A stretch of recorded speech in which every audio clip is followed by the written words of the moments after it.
مرحبا وكيف الحال؟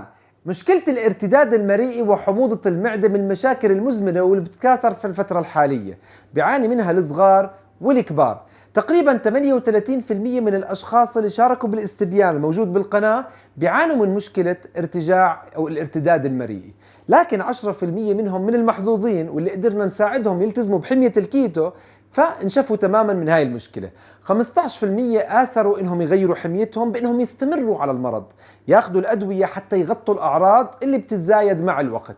لكن الأسوأ حظا هم ال 13% اللي اختاروا انهم يضلهم مصابين بالارتداد المريئي وما ياخذوا علاجات ويرفعوا من فرصة اصابتهم بالالتهابات المزمنة اللي غالبا بتتحول لسرطانات بعيد الشر. 1% من اللي عبوا الاستبيان هم حاليا بيعانوا من سرطان المريء بسبب هذه الالتهابات اللي سببها الارتجاع المريئي. في حلقتنا اليوم رح نحكي عن كل ما له علاقة بالارتداد المريئي، رح نحكي عن ايش تعريفه، ليش بيصير، حنحكي عن كيف الأعراض، يعني كيف تقدر تشخص حالك انه عندك ارتجاع مريئي مزمن لازم تغير من خلاله حياتك بانك تمشي بالخطوات ال10 اللي حنحكيها اليوم بالتفصيل حتى تنشفي خلال أسابيع قليلة، أسبوعين ل3 بالكثير، بيكون اختفت المشكلة عن بكرة أبيها. الموضوع الثاني رح نحكي له اليوم، حنجاوب عن بعض الأسئلة المحورية اللي بتسألوني إياها، وحنحكي أكيد عن هل في فعلا مشروبات قادرة على القضاء على هاي المشكلة ولا هي من خزعبلات الزمان. على كل هاي التفاصيل رح نحكيها في حلقتنا لليوم. في البداية شاركونا بالتعليقات ايش بتعملوا عادة عشان تقللوا الارتجاع المريئي، وأنا حشارككم في آخر الحلقة أنا شو بسوي لما يجيني الارتجاع. احكوا لي كم سنة صار لك وإيش عملت حتى تتعالج أو انشفيت، أو هل أنت بتعاني منها من سنوات وإلى الآن بتستنى نصيب. أكيد جي في بداية حلقتنا كاسة قهوة، أو بلاش قهوة اليوم، خليها شاي عليها كبشة قرنفل يعني دارسين، وجيب ورقة وقلم خلينا نسجل كل التفاصيل. الارتجاع المريئي أو حموضة المعدة الجيرد أو الهارت بيرن كلها عم توصف نفس الوصف المقرف المزعج اللي بيخليك تكره حياتك لما تحس انه شعلة من نار عمالها بتطلع من معدتك اللي المفروض حمضها ما يوصل لعندك للمريء ولا البلعوم، وانت حاسس انه هاي الشعلة عمالها بترتفع بالتدريج، عمالها بتسبب آلام وحرقة موجودة في الأمعاء في المريء وبتخليك توصل في أسوأ الحالات لشعور نفس شعور الذبحة الصدرية إذا كان اللي طلع فعلا حمض المعدة القوي اللي المفروض يبقى قوي حتى تشتغل هذه البوابات الموجودة في أسفل المريء وأسفل المعدة باستقرار. بكل بساطة بهمك تعرف إنه أصلا هذه البوابات ما المفروض تسمح نهائي لحموض المعدة وأمعائها بإنها تطلع، واللي بخليها تفتح هو وصول الطعام إلها أو انخفاض حمضية المعدة. وهون مربط الفرس في حلقتنا لليوم. وحتى تتمكن من انك تعيش طبيعي وتوقف العلاجات والادويه للحموضه، بالاضافه انك تشفي ارتجاع المريئي للابد، لازم تطبق البروتوكولات ال10 لايقاف الارتجاع وحموضه المعده. اول هذه البروتوكولات هي ايقاف البروتين الاسوأ والاصعب هضما على المعده والامعاء والاكثر تحفيزا للالتهابات في الامعاء والامراض المناعيه. اكيد هو بروتين الجلوتين الموجود في الخبز. استهلاكك بالخبز مش بكفي انه بيرفع استهلاكك للسكريات 60% زيادة بمجرد ادخال الخبز لحمياتك اليومية، بالاضافة لذلك فهو بيعرقل عملية الهضم بشكل عام. فبكفيك تعرف انه بيمنع امتصاص الزنك والحديد والمغنيسيوم بالاضافة للكالسيوم. بالاضافة لذلك هو بحفزك انك تاكل اكثر من الوجبات المتاحة أدالك، فهو بيفتح لك الشهية. تناولك لكمية أكبر من الطعام اللي بتحتوي على بروتين غير البروتين الصعب والسيء الموجود في الخبز اللي هو الجلوتين بيخلي في ضغط وطلب عالي على حمضية المعدة، فبالتالي بيقل تركيزه نظرا لكمية الأكل الموجودة. الخبز بطبيعته بيسحب السوائل وبيخليك تعطش فبتشرب أكثر، معناته بيرتفع الضغط داخل المعدة. هذا الضغط ما بيقدر السفنكتر الموجود عندك أو البوابة الموجودة في أعلى المعدة بأنها تقاومه، فبتفتح، ولأنه حمضية المعدة نزلت بسبب وجود الخبز والبروتين غير مكتمل الهضم، بتفتح البوابة وبيطلع السوائل الحامضة إلى الأمعاء إلى المريء وبالتالي تناولك للخبز أهم أسباب وجود الارتجاع عندك. فأول خطوة بتوقف كل منتجات الجرينز وتحديدا الخبز وكل ما دخل في تصنيعه جلوتين الخبز. أما البروتوكول الثاني فإنك ترفع من حموضة المعدة. غلطان اللي حكى لك إنه مشكلتك في الارتجاع هو زيادة أحماض المعدة، وغلطان اللي أعطاك مضادات الحموضة عشان يقلل لك الأحماض. بمجرد انك تاخذ أدوية الحموضة رح يتقل حموضة المعدة، وبالتالي بتستمر في متاهة أخذ الدواء ورا الدواء وتغيير النوع ورا النوع حتى تضلك مريض طول حياتك، بتاخذ دواء على قائمة طويلة من الأدوية اللي رح تاخذها بسبب سوء الهضم اللي أخذك هذا الدواء أساسا. على كل، استخدامك للليمون وخل التفاح وتخفيفهم بالماء كفيل إذا أخذتهم قبل الوجبة بأنه يرفع حموضة المعدة. الليمون والخل أساسا هم حامضين، والأهم من ذلك أنه هم بشكل عام بيحفزوا جدران الأمعاء على إفراز المزيد من الأحماض. لما عم تاخذهم قبل الوجبة بنصف ساعة بتجهز معدتك إذا كان ما في عندك قرحة على استقبال الأكل الغني بالبروتين اللي أنت أكلته بدون الخبز، وبالتالي بيكون الحمض قادر على هضم الأكل كما يجب. وحموضة المعدة راح تسبب إغلاق السفنكتر أو البوابة الموجودة في أسفل المريء وأعلى المعدة. أما البروتوكول الثالث لليوم فهو استهلاك المصادر الخام لصناعة أحماض المعدة. حمض المعدة هو الهيدروكلوريد اللي هو بكل بساطة الهيدروجين اللي بنسميه بروتون، والكلور الموجود في ملح الطعام. فما تقلل استهلاكك لملح الطعام الضروري والموجود أساسا بكل الخضار والأكل اللي أنت بتستهلكه، فما تروح على الحميات قليلة الملح لأنه أنت بحاجة للكلورايد لتصنيع حمض المعدة. أما الهيدروجين فهو موجود بكثرة لأنه موجود في المية اللي موجودة في جسمك، فعادة المعدة بتفرز الهيدروجين والصوديوم. بهمك تعرف انه هذا الهيدروجين حتى يتم افرازه لازم يكون عندك مخزون كافي من البوتاسيوم، والمخزون هذا من البوتاسيوم عادة موجود في الخضار بشكل عام. فاستهلاكك لكميات كبيرة من الخضار بتساعد على افراز المزيد من احماض المعدة، لانها بتأمن المعدة بالبوتاسيوم الضروري لإنتاج حمض المعدة. اما النقطة الرابعة للشفاء من الارتجاع فإنك تمضغ اكلك كويس. من أهم الأشياء اللي لازم أنت تفهمها إنه عملية المضغ بتحفز كل الهرمونات الهاضمة، مش بس اللعاب، بتحفز إفرازات هرمون المعدة، البيبسين، الإنسولين، بتحفز كل ما في جسمك. عشان هيك إحنا أثناء الصيام المتقطع عملية المضغ حتى لو من سعرات صفرية ممنوعة. في دراسة على مجموعة من الأشخاص خلتهم يستهلكوا اللبان خالي من السكر، بيّنت أنه عملية المضغ لمدة 15 دقيقة كانت كفيلة لرفع إفرازات أحماض المعدة من 0.8 ل 39، يعني 49 ضعف زاد إفراز هرمونات المعدة أحماض المعدة بس لمجرد مضغ اللبان. فلما أنت عمالك بتاخد وجبتك خلال نصف ساعة وبتحسن مضغها، فبالتالي أنت بتساعد معدتك على استقبال الأكل بأحماض أكثر، وأساساً أنت عمالك بتعمل ميكانيكال دايجستشن أفضل ومضغ ميكانيكي قبل ما تروح هذا الأكل للأمعاء. يعني ما تبلع، امضغ بعدين ابلع. أما البروتوكول الخامس لليوم هو أنك بكل بساطة تقلل الأذى عن معدتك بأنك ما تأخذ الأدوية عمال عبطال. يعني ما تأخذ أدوية اللي بتقلل حموضة المعدة أو الملح الإنجليزي على سبيل المثال اللي ما بفيدك بل بيأذيك. إذا أنت ارتحت هلأ فأنت حتتمرمر بكرة وحتصير متعود على الدواء ومدمن عليه مدى الحياة، ويا ريته بيفيدك. حبيبي أنواع الأدوية مختلفة، في عنا الأدوية اللي هي أملاح قاعدية، يعني لما بتاخدها بتقلل من حموضة المعدة زي المغنيسيوم والكالسيوم هيدروكسيد، وعادتهم الاثنين بيجوا مع بعض حتى لا يصير لا عندك لا إسهال ولا إمساك. هذا النوع الأول بكل بساطة بيخلي الأمعاء عندك أو المعدة عفوا فيها شوربة. عندك بكل بساطة أنت حطيت الأكل في مي ومستنيه ينهضم، ولا عمره بحياته راح ينهضم.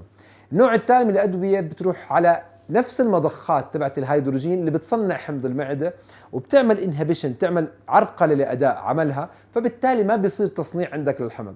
فأنت هون لا عندك لا مي ولا حمض، صفى أنت تارك الأكل يعفن جوا الأمعاء عندك. استمرارك بأخذ هذه الأدوية بكل بساطة بحافظ دائما على حموضة المعدة قليلة، وبالتالي بيزيد من فرصة إصابتك بأمراض زي جرثومة المعدة. هذه الأمراض اللي بتيجيك لأنه أنت فقدت جهاز المناعة الموجود في الأمعاء اللي هو أهم إشي حمض المعدة القاتل للبكتيريا والفيروسات.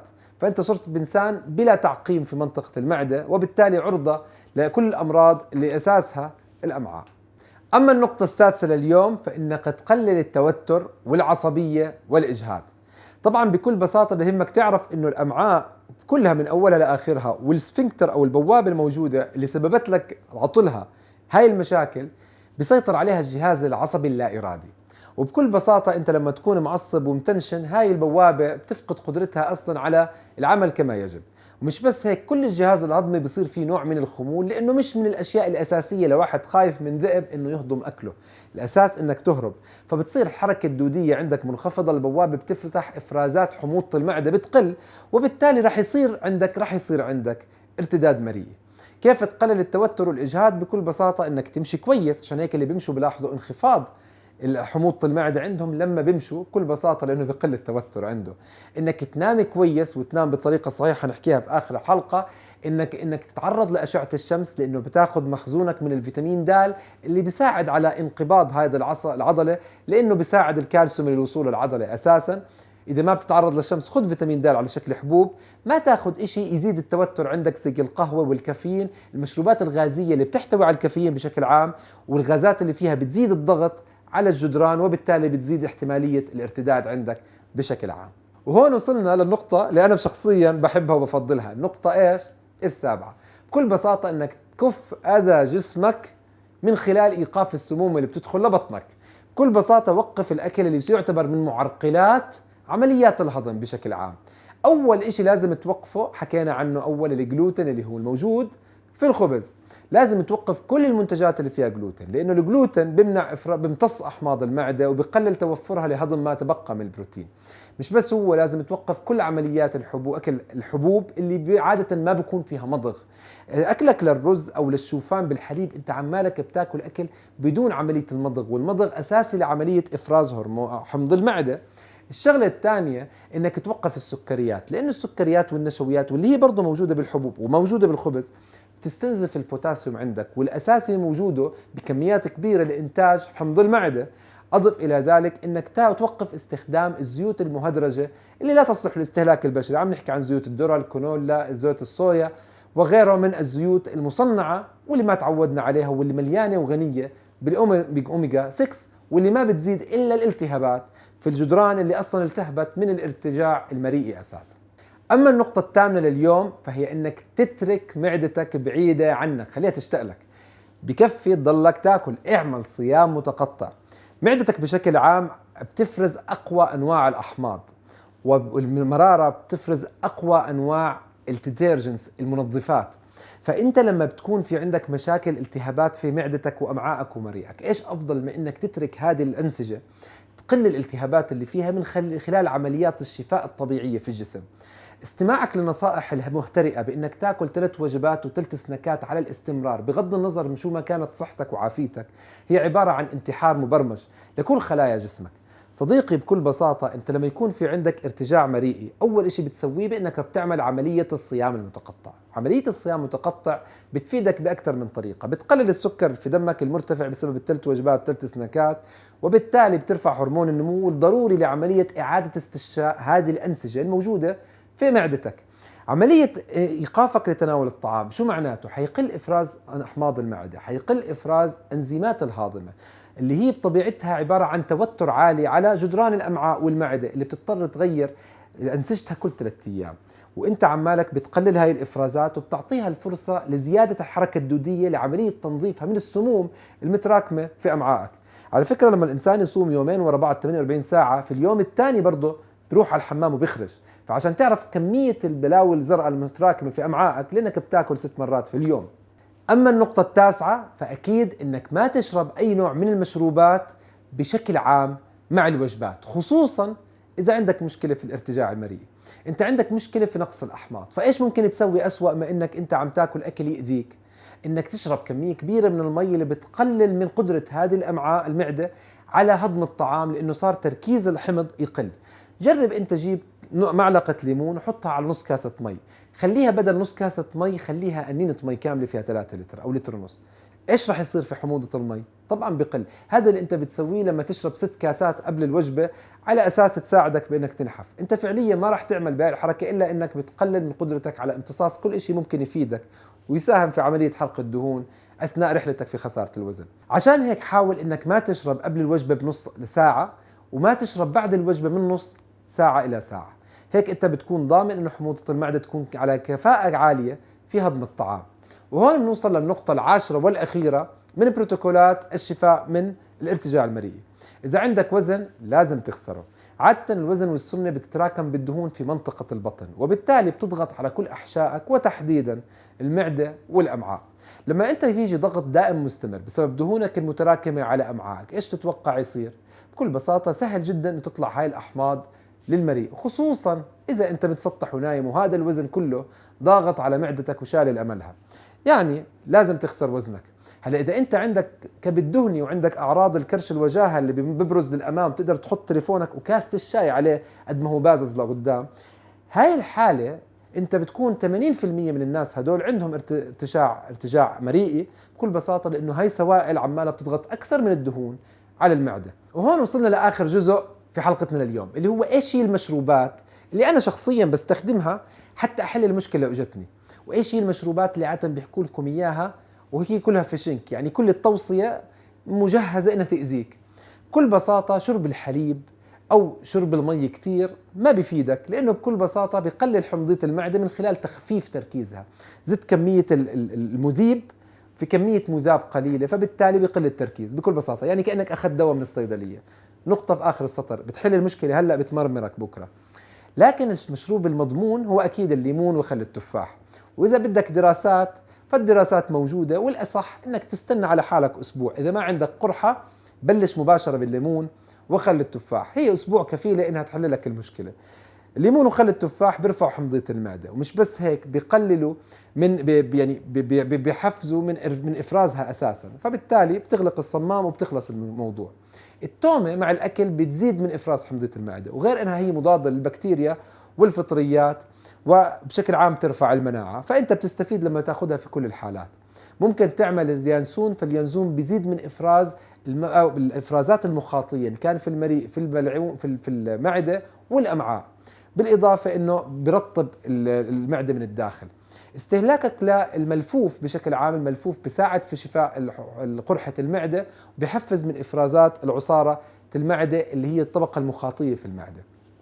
أضف إلى ذلك القرنفل والزنجبيل وأكيد عرق السوس. عرق السوس من أفضل المشروبات اللي ممكن تشربها إذا عندك قرحة معدة، لأنه بتساعد في سرعة استشفاء الجروح الموجودة والتقرحات إن كان في المريء والمعدة. بنهاية حلقتنا لليوم، هل أنت من الناس اللي بتعاني من حرقة المعدة والارتجاع وعالجته؟ إيش الطريقة اللي استخدمتها؟ لعل وعسى حدا بيقرأ شو كتبت ويستفيد. اكتب لي بالتعليقات، هل أنت من الناس اللي تشفيت ولا لسه بتحاول؟ كم صار اللي صار لك بتاخذ عمالك الأدوية على الفاضي؟ الله يعافينا جميعا. اكتبوا لي بالتعليقات أي أسئلة بتخص الموضوع، خلينا نتناقش فيها كلياتنا مع بعض. بنهاية حلقتنا اليوم، إذا شفت المعلومات اللي بالفيديو مفيدة أكيد لا تبخل على غيرك بالشير، فنشر المعلومة أكيد خير، وزكاة العلم أكيد نشره. وما تبخل على حالك بأنك تنضم للقناة وتكبس إشارة الجرس حتى يجيك أول بأول الإشعارات كل ما يخطر على بالي فكرة مفيدة إلك.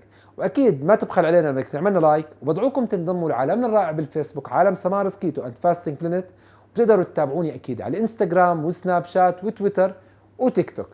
وأكيد كل ما في الحلقة من معلومات ومصادر موجودة بالمقال المثبتة بالتعليقات وموجودة بصندوق الوصف. وإذا بدك معلومات إضافية عن ليش لازم ما تشرب الليمون إلا مع خل التفاح، وعن فوائد شرب الليمون وخل التفاح على الريق، أكيد اكبس على الرابط اللي هون. خلينا نستفيد كلياتنا مع بعض. بشوفكم بالحلقات القادمة، وبأمان الله، مع السلامة، باي.